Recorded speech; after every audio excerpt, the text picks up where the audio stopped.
কি গো, কি ব্যাপার গো? কি শুনলাম যে ছেলের কাছে তুমি নাকি সারাদিন খাওনি? হ্যাঁ। কি কারণে খাওনি তুমি? আচ্ছা, কি উপোস আছে? আজ কোনো মনোব্রত নাকি কোনো উপোস আছে? উপোস না। তাহলে খাওনি কেন? কারণ হচ্ছে আমার রান্না করে সব কাজটা সেরে কাচাকুচি সব কিছু কমপ্লিট করে উঠতে উঠতে প্রায় 2টো বেজে গেছে। 2টোর সময় স্নান করে এসে পুজো দিয়ে যদি আমি ভাতটা খাই না, আমি আর ব্যায়ামে গিয়ে একটু ব্যায়াম করতে পারবো না। সেই জন্য খুব মানে বলেছিলাম যে মাংস নিয়ে আসো, তো তুমি মাংস তো নিয়েও এসেছিলে। মাংস নিয়ে এসেছিলে, এই তো রান্নাও করেছি লাল লাল দেখে তো ভালোই মনে হচ্ছে মাংসটা। খুব ভালো হয়েছে। ছেলেকে নিজে হাতে নিয়ে গিয়ে বেড়ে নিয়ে গিয়ে দিয়েছি। ও যখন মাংস দিয়ে ভাতটা খাচ্ছে ওকে জিজ্ঞেস করছি, কিন্তু তবুও আমি খাইনি, কারণ খেলে আমি একটু ছিটে ফোটা ব্যায়াম করতে পারবো। এইভাবে যদি দুপুরে না খাও তাহলে শরীরের অবস্থা 12টা বেজে যাবে না? না, রোজ রোজ তো আর করবো না, যেদিনকে তাড়াতাড়ি হয়ে যাবে তাহলে খাওয়াটা তো শরীরে দরকার না? তুমি ব্যায়ামে এনার্জিটা পাবে কি করে? এনার্জি আমি খাবার খেয়ে গেছি, তো ভাত খাইনি কিন্তু খাবার খেয়েছি। আমি কি না খেয়ে রয়েছি নাকি?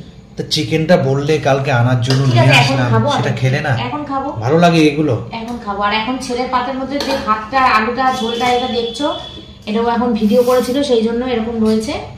তো এখন খেতে দিচ্ছি।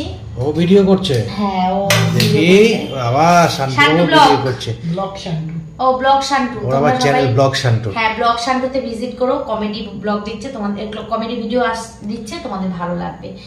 আর এখন আমার আর কথা বলার শক্তি নেই, কারণ 11টা 15 মনে হয় বাজে, 11টা 10-15 মতন বাজে।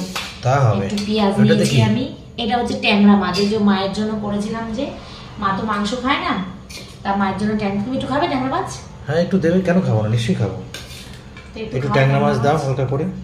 ট্যাংরা মাছ হলো না একটুখানি ইয়ে হয়ে গেছে, ভেঙে গেছে। আরে এইসব ট্যাংরা মাছটা টাটকা রান্না করতে, ফ্রিজে রাখলে এইসব যে ভালো মাছ ভালো থাকে, নষ্ট হয়ে যায়। আর কি করবো, প্রতিদিন তো আর বাজার করা সম্ভব হয় না, ওই জন্য যেই মাছগুলো দেখবে টাটকা খেতে ভালো সেগুলো তাড়াতাড়ি রান্না করে ফেলবে, আর যেগুলো দেখবে একটু ডিস্টার্ব আছে সেগুলো পরে করবে, কোনো অসুবিধা নেই। কি বলতো, মাছটা আজকে একটু বেলা হয়ে গেছে, যে জুসারের জুস দেখতে গিয়ে আমার বেলা হয়ে গেছে, ওই জন্য।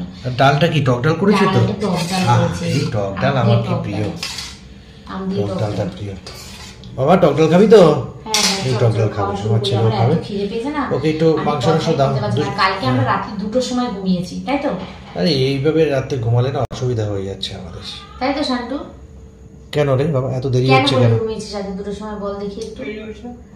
মামা বাড়ি গেলি না কালকে, ভুলে গেছিস? কালকে আমরা সুমিদের বাড়িতে গেছিলাম, সুমিদের বাড়ি থেকে এসেছি রাত্রি 12:30টার সময়। আর একটা আমাদের পাড়ায় একটা কুকুর না পাগল হয়ে গেছিল, হ্যাঁ 2 দিন আগে। তো সেই কুকুরটা সব বাইকে কামড়াচ্ছিল, 2টো। আরে ওই কুকুরের জন্য তো আমি হাঁটুতে ব্যথাটা পেলাম, কি জোর। আরে বন্ধুরা কি বলবো তোমাদের, ওই কুকুর আমি জানতাম না যে ওই কুকুরটাই, বাড়িতে ছিলাম না তো। 4টে বাচ্চাকে কামড়েছে, 4টে বাচ্চাদের কামড়েছে। ভর্তি আছে সেই কুকুরটাই। যেদিনকে আমরা দুর্গাপুর থেকে আসলাম সেদিনকে তোমাদের দাদাকে তাড়া করেছে। সে কি তাড়া, এমন ঝাঁপ দিয়েছি লাস্টে হাঁটু ব্যথা লেগেছে, হাঁটুতে লেগেছে, কেটে গেছে। তো আজকে আমাকে রবি বলছিল যে তুমি যদি থাকতে তোমাকে ঠিক বৌদি দেখতে কামড়াতো। হ্যাঁ, আমি তো ওরকম ভাবে দৌড়ে পালাতে পারতাম না, ঠিক কামড়ে দিত। কুকুরটা সবাইকে কামড়াচ্ছিল। যাই হোক, তোমাদের দাদাকে তাড়া করেছিল, পারেনি কামড়াতে, আরেকটু হলে হয়তো কামড়াতো। তো এখন খাওয়া ছাড়া আমি আর কোনো রাস্তা চোখে দেখতে পাচ্ছি না। গলার টোন তো আসতে হবে, তুমি খাওয়া দাওয়া শুরু করো। খাওয়া দাওয়া শুরু করো। যেদিনকে উপোস করি, চিকেন বেশি করে খাও। শোনো, যেদিনকে উপোস করি, এই মা বাবা সবাই চিকেন খেয়েছে দুপুরবেলা? ও মা তো খায় না, বাবা খাইছে। যেদিনকে উপোস করি সেদিনকে কিন্তু খিদে পায় না, কিন্তু আজ যেদিনকে উপোস থাকে না। এই তুই বসে আছিস কেন? তুই খা খা খা খা। উপোস করে তো আর তুমি ব্যায়াম করতে যাও না, জিম করতে গেছো, এখানে একটা ঘাটতি হয় না? হ্যাঁ, উপোসের দিন কিন্তু বৌদি ইয়ে করে না, এলাও করে না। তাহলে জিম করতে দেয় না তো সেদিনকে? কেন দেয় না? উপোস করে তো এগুলো চলে না। বলেই দেবে উপোস করে যে ব্যায়ামে আসবে না। তাহলে আচ্ছা চল দেবো। তো চলো বন্ধুরা, আমরা এখন খেয়ে নিই। তোমরা কেন ভাত দিয়ে মাখ, ভাত দিয়ে মাখ। হ্যাঁ, তো চলো বন্ধুরা, আমরা এখন খেয়ে নিই। প্রায় 11:30 প্রায় বাজে, 11:15-20 মতন বাজে। তোমরাও খেয়ে নাও, কালকে সকালে আসছে আবার একটা নতুন ভিডিওর সঙ্গে।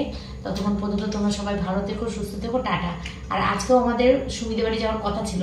ওই যে হরিবোল্লা ঠাকুর আছে, সেই হরিবোল্লা ঠাকুরের উৎসব, ওদের বাড়ির ওখানে বিরাট বড় করে উৎসব হচ্ছে, ওখানে প্রসাদ খাওয়ায়। কিন্তু তোমাদের দাদা আজকে দেরি করে কাছ থেকে এসছে বলে সেই জন্য আর যেতে পারিনি। তো কালকে শনিবার, কালকে যাবো, একটু রাত হলেও একটুখানি যাবো, ওই ঠাকুরকে প্রণাম করে আসবো আর একটু প্রসাদ পেয়ে আসবো। চলো আজকের মতন good night, tata, bye bye.